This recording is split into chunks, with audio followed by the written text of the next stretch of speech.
Hi, I'm Matt Williams. Welcome to Glimpses, the podcast where we talk about life, love, creativity, and all that spiritual stuff. My guest today is the amazingly talented Gretchen Cryer, composer, lyricist, playwright, performer, and winner of Obie Awards, Drama Desk, Outer Circle Critic Awards, and President. I'm going to take that over just so I don't. It's too. I don't want to stumble over her credits. Are we ready? Hi, I'm Matt Williams. Welcome to Glimpses, the podcast where we talk about life, love, creativity, and all that spiritual stuff. My guest today is the amazingly talented Gretchen Cryer.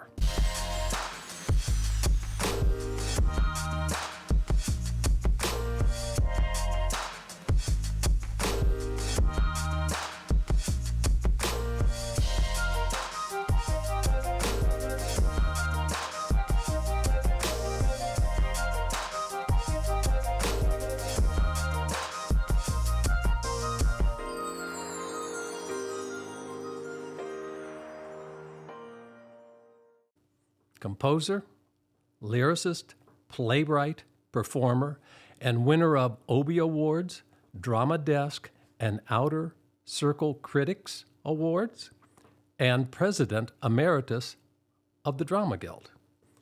That's not too shabby. The Drama Guild Foundation. The Drama Guild Foundation. I left off a key word. Mm-hmm. But still, that's not too shabby. You've been Gretchen, you've been busy. I have been busy.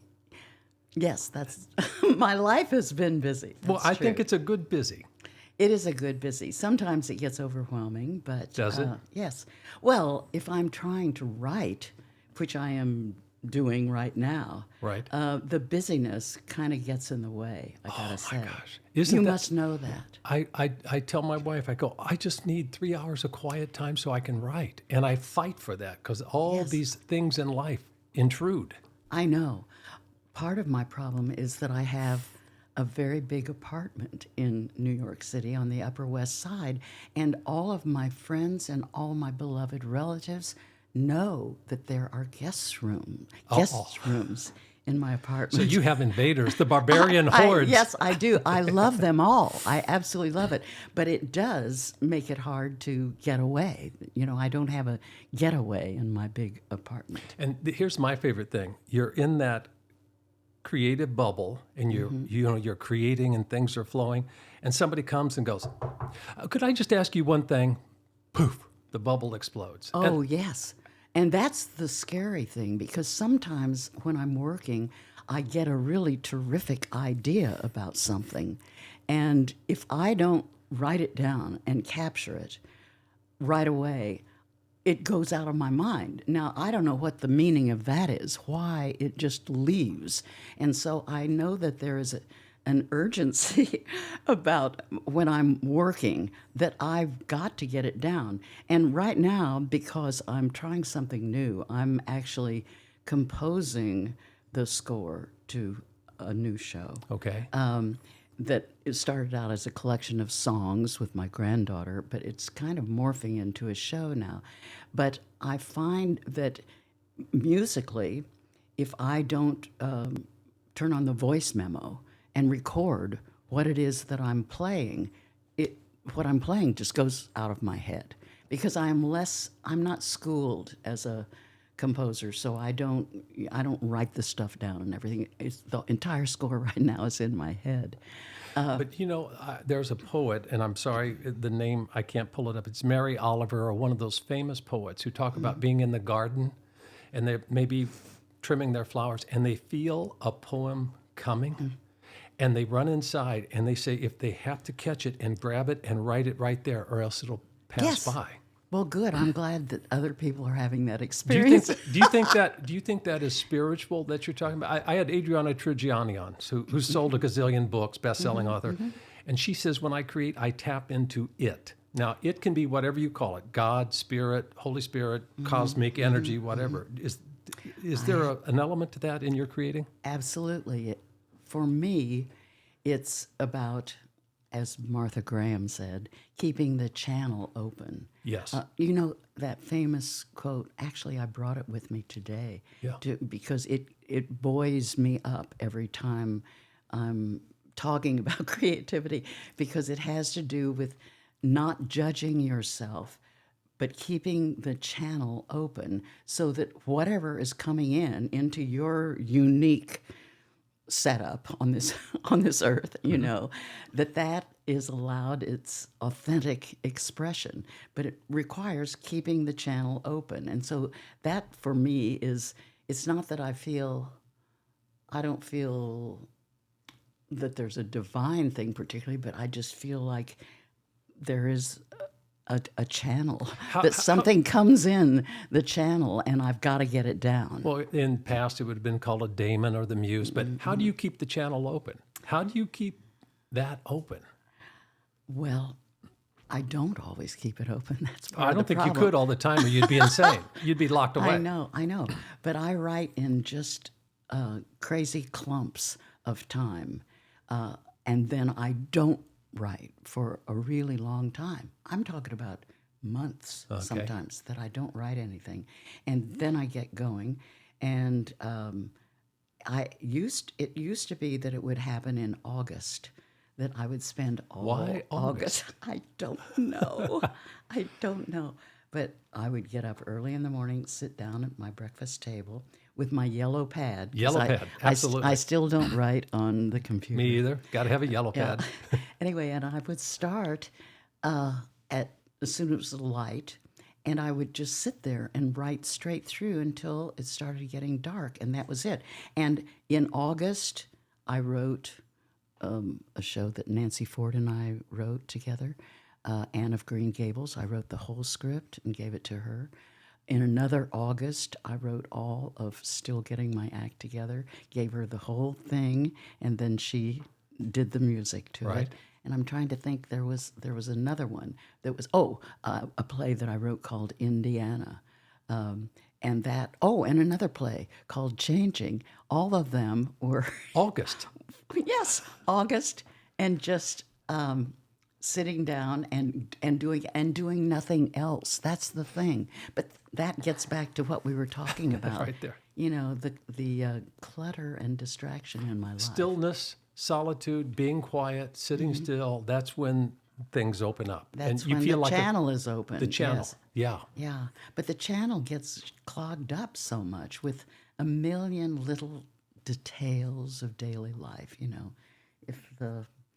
If the lock on my front door doesn't work and I have to pick it, which I had to do the other day, or whatever. I'm sorry. That's a picture. Is that a new one? No, I want to see the cops coming up while you're bent over picking your my own lock. door. I was picking it from the inside. Oh. I had locked myself in. You see. Oh, okay. But anyway, that was just a small example of the kind of distractions that are going on constantly. Well, I was going to ask you about the creative process, but we're already doing that. I'm going to circle back to something that I just learned, that you grew up in Indiana. You're a fellow Hoosier. Oh, yeah. You were born in Dunreath. Am I pronouncing it correctly? Correct. Dunreath, Indiana, with a population of 200 people. That is correct.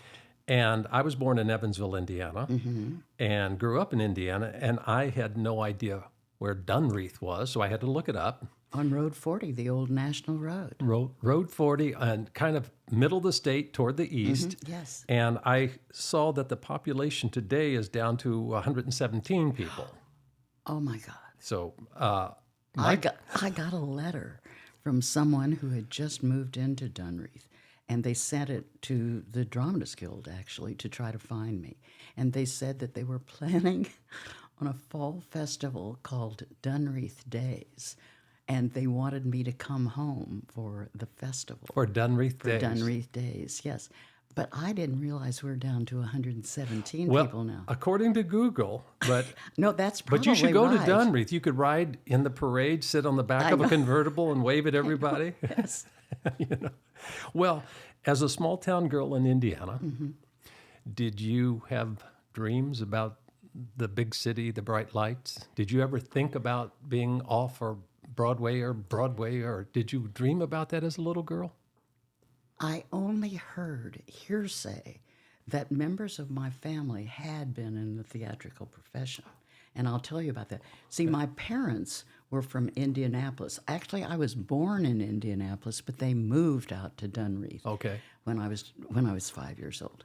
And evidently, David Niven was a cousin to my grandfather, Hugh Niven. Okay, so I found out that. And then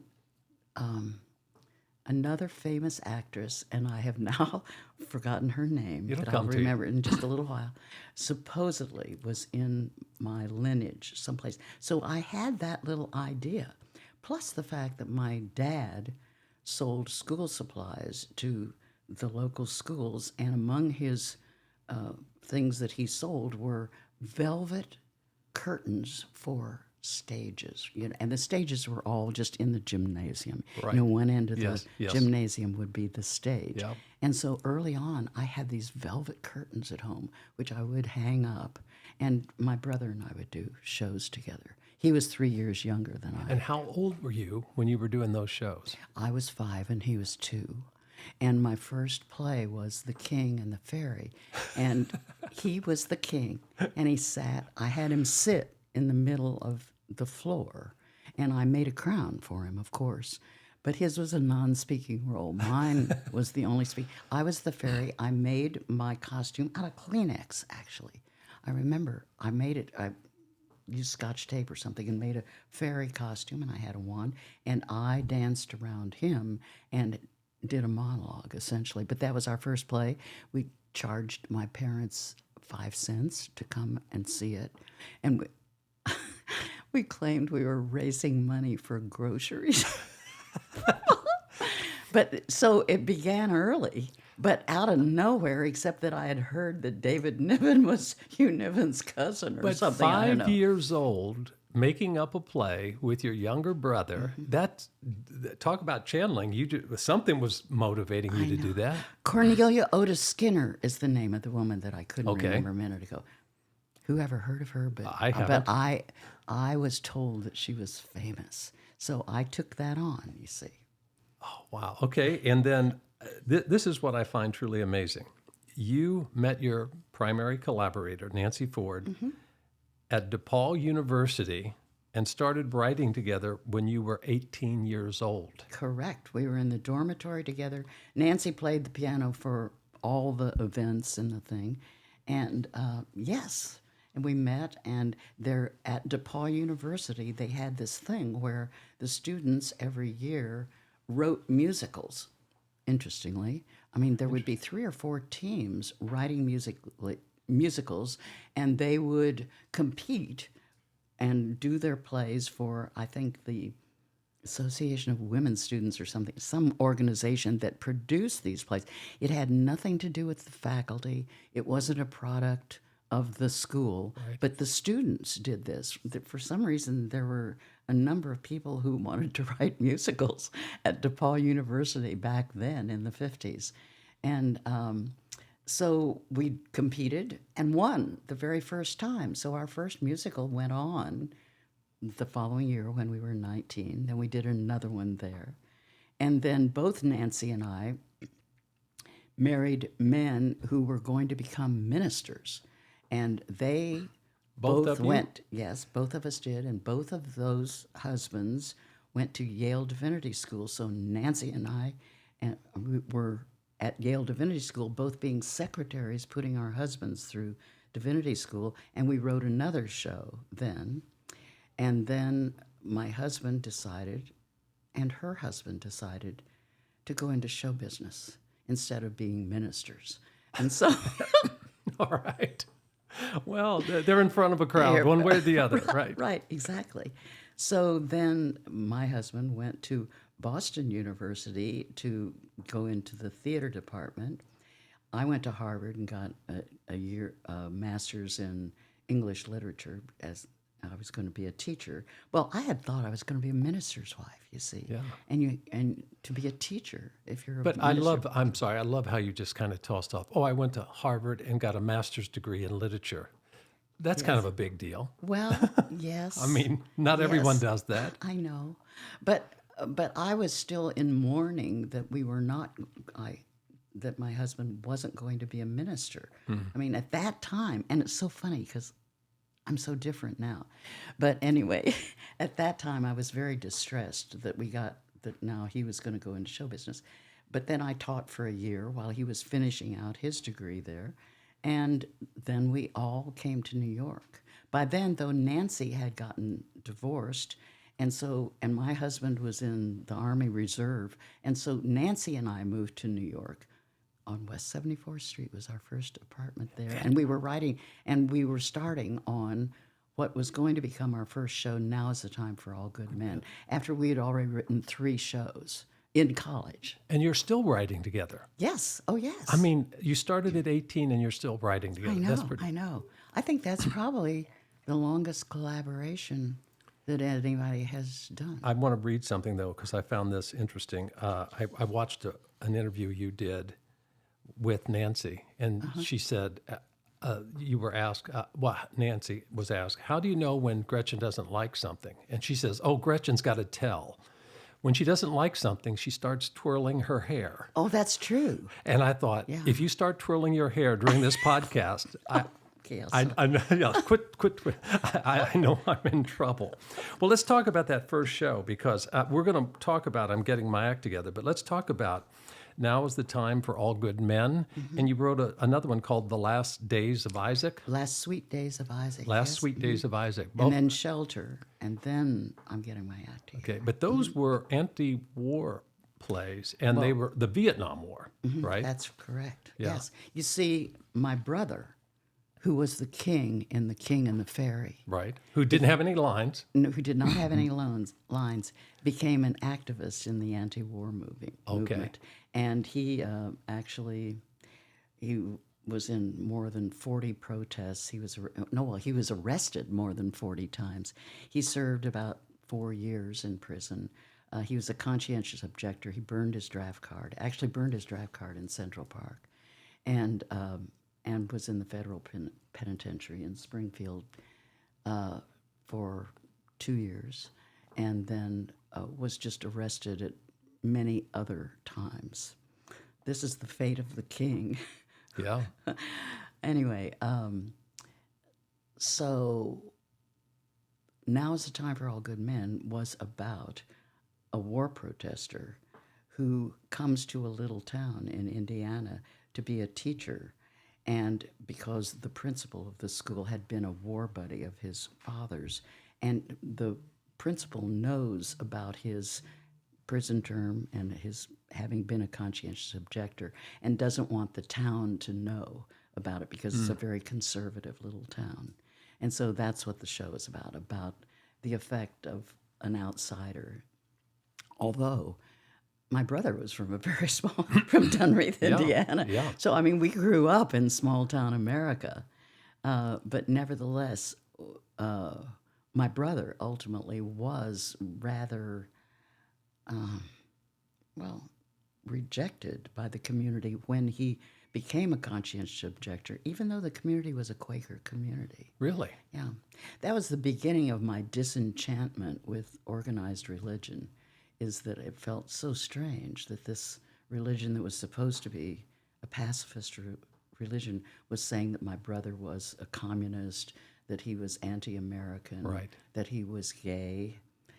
None of those things were true, of course, but that's what the play is about. But it's a musical. Yeah, yeah. And The Last Sweet Days of Isaac was One of also... the characters is a protester. That show, which starred Austin Pendleton, the incomparable Austin Unbelievable. Pendleton, Yes.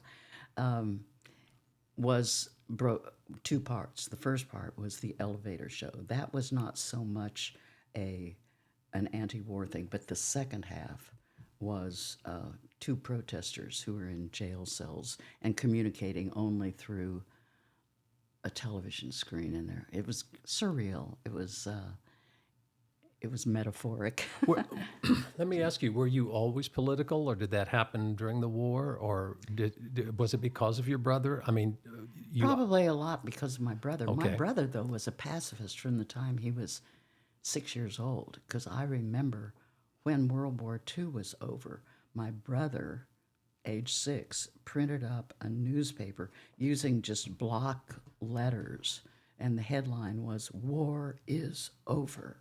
And then he wrote a lot of things when he was 6 years old. Incredible. So probably yes, because when he was doing all of his protesting, I was too.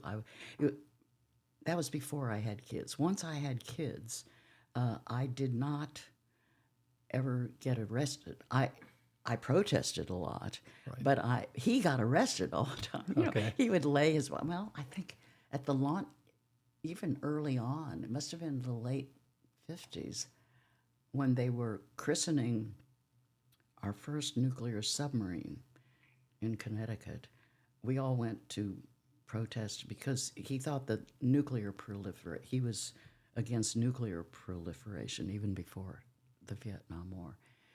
And I think he swam out and lay his body across the bow of the ship or something before they christened it. I did not, because at that point, by then I started, I think I had a kid or two. Anyway, I never got arrested once I had children, because it would have been hard to fix them breakfast from yes. from a prison cell. Yes. So let's talk about the monster hit that you created with Nancy Ford. I'm getting my act together and taking it on the road. And I pulled a few facts. It was based on your life experiences. You not only co-wrote the piece, but performed in it as well. The reviews weren't great. Oh, the opening night reviews were horrible, except for one. There was only one good review. They were horrible. They were heinous reviews. Well, that's not too unusual in New York. But Joseph Papp saw it, put it at the Public Theater, and then moved it down to Circle in the Square. And this is what I think people have to lock in their consciousness. This thing ran from 78 to 81. It was a huge hit. You were performing in it. I understand, if I'm correct, that it has been performed in over 1,500 different countries. Is that true or something like that? I haven't ever heard that That's number. what Google said. Really? Well, it has been performed all over the world. That is true. That is true. Yeah. It played 3 years in New York, but then a year in Chicago and a year in L.A., and then it toured all around the country. But yeah, not 1,500 countries. Are there that many? Maybe are there that many maybe countries it's in the maybe world? when I typed this up, I added a zero because Maybe, I was so yeah. excited you were coming. She played 3,000 countries on 2 different planets. It was a It was universal a hit, mega a hit. mega Was. hit in multiverses Yes, throughout the yes, universe. yes. But it was a big deal, and you performed it, and you and Nancy wrote it, and it is based on your life experiences. Yes, except I did not have a manager. It's a very simple story. All good stories are simple. Well, this cabaret singer has decided she's going to throw away her old act. Now, this is metaphoric for the old definitions of how a woman should be, and she's writing her new act and showing it to her manager. Well, the manager liked her the way she used to be and does not like this new act. And at the end of the play, she ends up telling him to get out of her life. That's the simple plot, bare bones of the plot. That's great. And so I did not have a manager. The manager stood in for any of the men in women's lives who in some way have preferred the old definition of them. Barefoot, pregnant, what in the it- kitchen, stirring the sauce. That's right. That's right. Excuse me. Well, one of the quotes was that you and Nancy are credited with writing the first feminist musical. Is that true? Well, that was one of the things I looked up. Google has just got all this. You're stuff all over. about You're all over the 1,500 countries. In 3,000 universes. But you did define, really, very early on in the women's movement, what it meant to be a woman, an independent, strong-minded individual.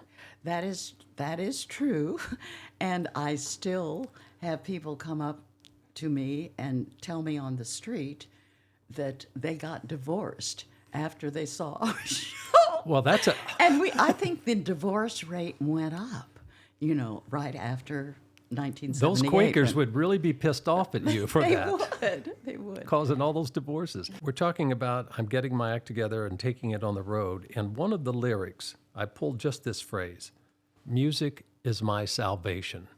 Is it? Oh, yeah. And music is my one salvation. Singing is my celebration. Yeah. Well, it is. Yeah. And I notice right now, it's so interesting now that I'm actually writing songs for a show. Right. I get energized the minute I sit down at the piano and start to write something. Even if I'm very, very tired, end of the day and so forth, it absolutely energizes me. And during the time that I'm getting my act together was playing down at the Circle in the Square, no matter what was going on in my life, I was raising 2 kids. I was a single mom, by Right. the way, because my husband and I got divorced when the kids were 4 and 6.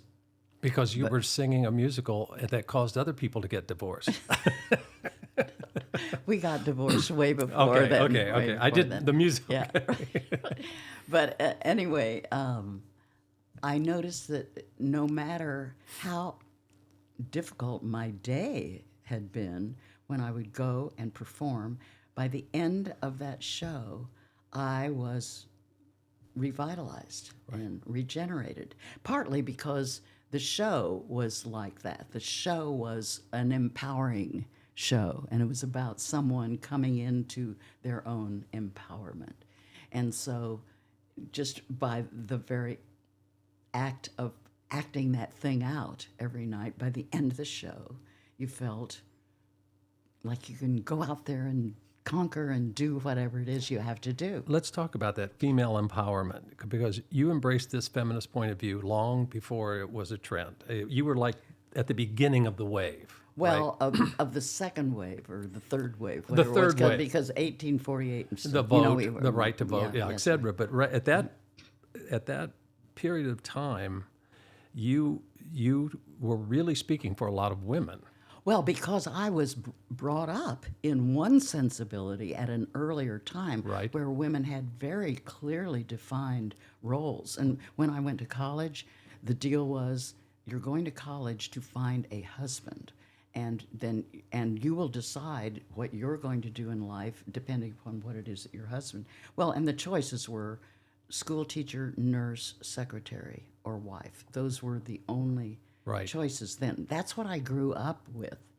And then I was just right at the tipping point when things were starting to go the other direction in the early 70s. And that, and I knew that I wanted to write about that since I had grown up in the other sensibility. And then I was divorced. And then now I was a single mom and sole support and trying to get out there and do, so I came into the new world and a whole different, and trying, to forge a new set of expectations having to do with women's roles. So we were just right. You're right. That show hit right at the time that was happening. Yeah, and that fight for equality or equity, or and just being something other than a secretary, nurse, or wife. Look how far we've come, but is there still a fight to be fought? Well, sure. I mean, it's not over. I mean, it certainly is so much better. No question Right. about that. Oh yeah. I mean, because again, it's in our muscle memory, the kinds of ways that people think about women, and I think it was in college when I read Simone de Beauvoir's The Second Sex, and that was a very profound thing Right. for me. Then, yeah, sure, there's still ways to go, but it certainly is so much better now. I think you were talking about organized religion, and I'm not trashing organized religion, but when religions become fundamentalist, the first thing that happens is you marginalize or eliminate the divine feminine. Oh, yeah. You push the female element out, and it becomes this patriarchal, Yeah. hierarchical structure. Yeah. And without the divine feminine, there's not this balance between the divine feminine and the sacred masculine. And a lot of times when fundamentalists get in control, it feels like Tubby's clubhouse, no girls allowed. I know. And I truly believe, and you are a pioneer in this, that if we're going to save the planet, we must educate and empower young girls so they grow up to become powerful women. And without that balance, and I'm not saying the patriarchy needs to be castrated and let's topple all men and women should be in charge. Let's at least find this balance between the feminine and the masculine so that we can do this dance together. You Yes. agree? Oh, absolutely. In as much as nurturing was always considered the realm of femininity, Right. being nurturing. God knows we need that Right. in for the earth today. I mean, we have to be thinking that way, that we are all here together, people and animals, all living things, and whatever the nurturing aspect of the female divine, is that this is what we have to be doing right now, or we're just not going to make it. And we're not going to make it. And do you think are we doomed? Is there hope? Well, yes, but I think the hope is that we've got to get to, as you said, the young people and young women, but young women and men, they are going to make our future. They are the ones who are being handed this mess, Right. having to do with our planet Earth, because we, as a species, have gotten out of hand as far as thinking that we have dominion over the earth and can just use it, and don't realize that we are all, part of the whole ecosystem is a whole thing. It's our anthropocentric, I hope I'm saying that right, impulses, where mankind is the center of everything, Yes. and everything is here to serve us. Yes, that's right. As opposed to what you're talking about is we are all connected to all living things, and yes. if you sneeze, it ripples across the universe and it Yes. impacts the world, right? That's exactly right. So we are connected. We better learn to work together. Absolutely, that's the whole thing. Yeah. And that's the essence of the new show that I'm working on. Is it really? That it started out as a group of songs, just Right. having to do somehow with climate change, but now I have come up with a plot, and I think it's going to be. And you're really writing this fun. with your Right, granddaughter, yes, correctly? Yes, and she is giving voice, because she's only 23, so she's giving voice to the young girl in the show.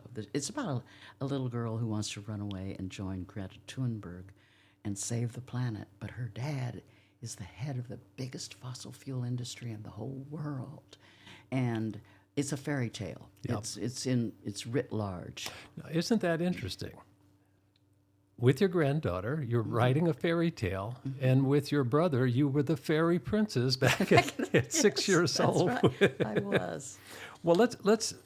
I want to talk about that because you are creating with your 23-year-old granddaughter, and I want to talk about aging a little bit because you're a woman of a certain age. You're 50 plus years old. Oh, I'd say so. Okay. Google would probably say that I'm about 189, I think 87, 187. Okay. But you are still creating. You Correct, still I have the am. fire. You still have that thing that drives you. And what I really admire about you, Gretchen, is when you walk into the room, the energy changes. It's like the sun rising. Really? And Oh, you thank have you. that thing, that energy. And what keeps you going? Is it just, I think curiosity is the antidote to aging. Yes, I agree. But it's more than curiosity on your part. You're still creating, and you're creating with your granddaughter, and you still have this incredible drive. Where does that come from? I think I always felt blessed that I was born with a reasonably functional body and a really good brain, and luckily an inbred optimism that came from my dad. And I always felt like, so I really have to justify my being here on earth by, I'm so lucky that I was born this way, and and and do have a good brain and do have a certain set of talents, and I'm just want to make sure that those get used and exhausted ultimately before I take off. But what's interesting is as I approach 70, and I'm over 70 now, older than 70, there were two books I read. David Brooks' The Second Mountain, and Father Richard Rohr's Falling Upward. And both of them talked about the two halves of life. How in the first, and I'm really simplifying this because I want to get back to you. The first half is about me building a career, me, family, and then usually something happens.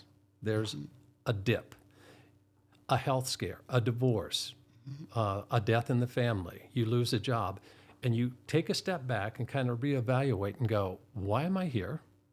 What am I doing?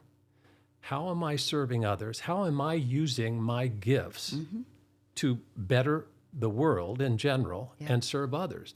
And what you just said sounds like that. You've been you have such an attitude of gratitude that you're alive and functioning and thinking and feeling, and you keep writing, but you're not writing just for the sake of self-aggrandizement. You are serving a higher purpose with what you're writing. That is true, and I feel that I must do that. I mean, that's why I'm writing about this subject right now, is because I feel like we must. The subject being saving our planet. Yeah.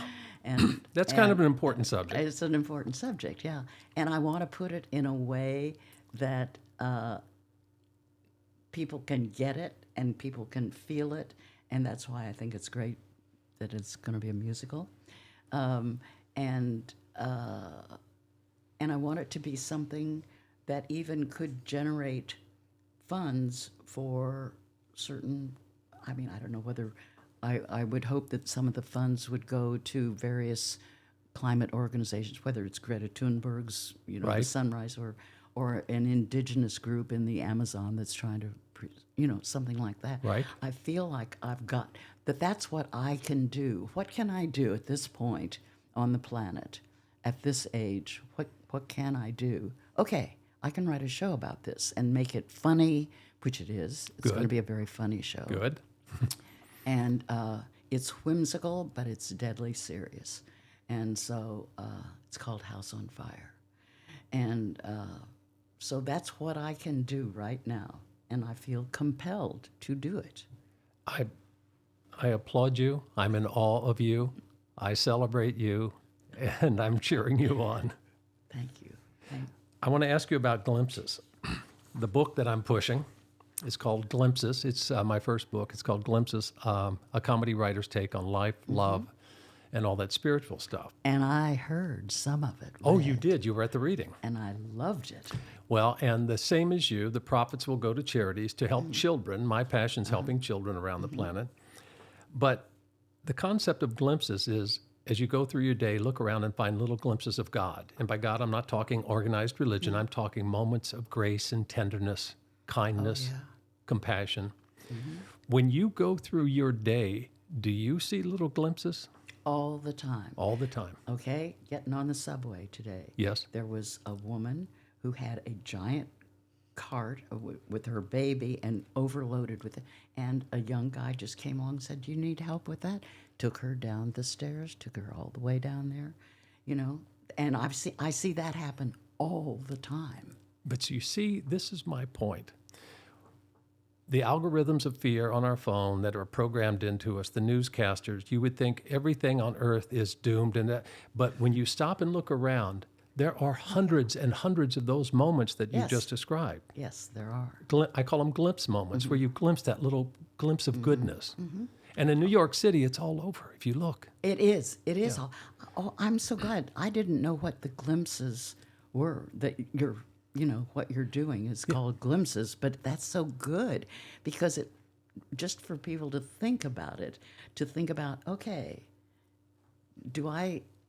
am I glimpsing little pieces of wonderful humanity and godliness in the people? Yes. That's Yes. that's I said, even you watch somebody hold a door open for someone, yeah. and they smile at each other. There's a little glimpse. And people are I notice a lot of people are talking to each other on the subways and stuff these days, and just having conversations. And then one of them gets off the stop, and they say, "Okay, hope you have a good day." And they didn't know each other before. Right. I see that a lot as well.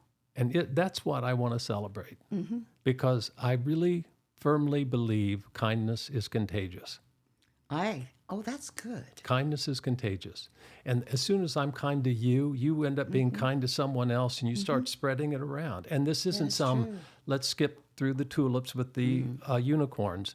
It's just a basic fact. The measure gives, the measure you get back. If you're kind to people, it usually comes back. And if we can, every act of kindness, I feel, is like dropping a pebble in a lake. It just ripples out and impacts all the molecules. Yeah, so what you witnessed today on the subway is a perfect example of what the book is about and what I want to espouse and celebrate. Now, let me ask you this. Through your life, your marriage, raising kids, your career, was there a glimpse, a moment that someone did something kind, said something kind, was good to you, that changed the course of your life? Did somebody have an impact? It could be a teacher, it could be a parent, it could be a casting director, it could be an agent, it could be anything. Was there obviously Nancy Ford and you two, that's a symbiotic relationship that goes beyond all explanations. That's like two souls came together I know. and go, okay, let's complete each other and create a lot of really cool crap. Yeah, that's right. That's right. Actually, probably my dad. Your father. When I was 5, I remember, I don't know, he was a singer in the church. He Yes, sang in the yeah. church for 50 years. For some reason, he sat me up on the piano bench, kind of stood me up and said, "Now you're smart, so you can do anything that a man can do," which was really odd to be saying this to a 5-year-old. Now, he didn't have a son at that time because my brother Right. was younger. So maybe, well, no, yes, he had a 2-year-old son who was about to play the king. I remember that so clearly. Now, but he also said, "You're not pretty unless you smile." He said that, and that turned into a song. I'm Getting My Act Together. Daddy always said I wasn't pretty unless I would smile. He said, "Smile," so I'd smile, smile, smile, and that is true. He did. And so the beginning of that speech about you can do anything was, now you're not pretty unless you smile, but you're very smart. And so you can do anything that a man can do. Well, which of course isn't true because I don't have the muscle I don't know. power I of would a match you. I think you and The Rock could have a pretty good wrestling match. Well, anyway, so I mean, that's a kind of a pitiful thing to say but I did remember that all the time growing up. But that right there is the importance of parents programming a child early on. Yeah. And it's not lying to the child or giving them, I think now we over entitle our children to the point they feel privilege and the world owes them something. But to just plant that seed that you're smart and you can sing and you can do things that a man can do. And look, you end up writing the first feminist musical, off Broadway. So that's pretty cool. My dad said, and I'm not going to make this about me, but I was at the dinner table. I was in high school. I was a football player. I was a jock. And my dad turned to me one night and said, "Have you ever thought about trying out for the school play?" Oh. And I went, "What?" He goes, "I think you would. It's something you might enjoy." He said, "I always wanted to audition for the high school plays, but I was too shy, and I ended up ushering." He says, "You might want to think about it. It might be something you enjoy." Wow. And he planted that seed. He did. Yeah. And Oh, then, my God. of And course, it took it took off. But that Oh my seed was gosh. planted by a Yeah, father in the mind of a child. And you kind of go, okay, you don't know if it's going to explode and grow and turn into something or not, but at least that seed is there. Yeah. Yeah. Yeah. So, well, let me ask you this. As an elder of the tribe and the wise one, people come to New York to break into the theater. What advice do you give them? Well, first of all, that the rooms in my apartment are already now taken. So no one Because- can move in with Gretchen. No, I want to but make no, that Mike. clear to everyone on this podcast. You can't move in with That's Gretchen. right. Well, my granddaughter is living with me now, and Okay. and many of her friends, because she is the age, she's 23, so she's just out of school, and her friends who are the same age are coming to New York now to try their fortune, and many of them do land at my house for a night or two until Right. they're, and then they're hunting for apartments and stuff. So what advice would I give them? Oh my goodness. Well, obviously they have to really pursue their craft as well as they possibly can, making themselves, because today, if they're coming to be in the theater, you have to be multi-talented in the theater today. Now, when I first came to New York and I was 20, I can't remember if I was 23 or 24, and I became a chorus girl in a Broadway show. At that time, you just had to be able to sing and sort of move to be a chorus girl, if you were a singer, or you had to be able to dance and sort of sing. Now, you have to really be a good singer, really be a good dancer, really be a good actor, play an instrument or two. What is required today of people who are going into the theater is just huge. But you said the operative word, learn your craft. And when I Yeah. teach, when I teach my students writing, I go, learn your craft, learn your craft, learn your craft. Yes. Because the craft is the container that's going to hold all your emotional impulses, all your instincts, but you have to have the craft. Yes. You can't just wing it. You can't, That's right. learn your craft. Whether you're a singer, dancer, writer, composer, learn the craft. Right. Absolutely. So that's probably the first most important thing. Get a day job so that you can support yourself Right. in a very expensive city, but get a kind of day job that allows you flexibility so that you can go to classes and can go to auditions and so forth. And just be willing to, you have to just, and make lots of friends. Lots of friends. You need that community. Yeah, you need that support. Need it. When you go to auditions, make friends with all the people who are there auditioning and so forth. And so those are the basic things, Okay. I think. And then you never know when some lucky thing is going to happen that will get you an audition with somebody or a conversation. You just never know. I had, not to go into sports cliches, but I will. I had a football coach who said, luck is when preparation meets opportunity. Yes, that is right. And That if, is so as long as you're prepared and you've learned your craft, you're prepared, you're an open channel, true. Yes. that one person may see you or call you in for an audition, or you may bump into that one director. Be prepared when that happens, because Yes. there's your shot. That's right. Take it. That's absolutely right. Yeah.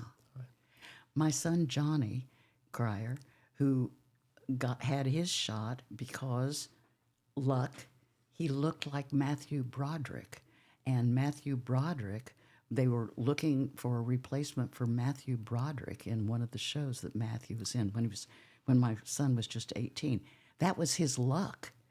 And then luckily he had been such a theater nerd up to that point that he'd been to Stage Door Manor for several, he'd been to the Royal Academy in London. So he had the stuff Right. by the time. But his stroke of luck, and where did that come from? Suddenly, because he looks like Matthew Broderick, he gets his first shot. So, And ends up being a major television star. yep. All right. Well, Gretchen, thank you for being on this podcast. I've loved it. It's been so much fun. And I mean this sincerely. I wrote, I believe the world's a little better place because you took up some space on this planet and decided to create some things. And thank you. I'm a huge fan. Thank you so much. And that's it for the podcast. Thank you for joining us on Glimpses. As you go about your day, I encourage you, the way Gretchen did today, to look around and catch a glimpse.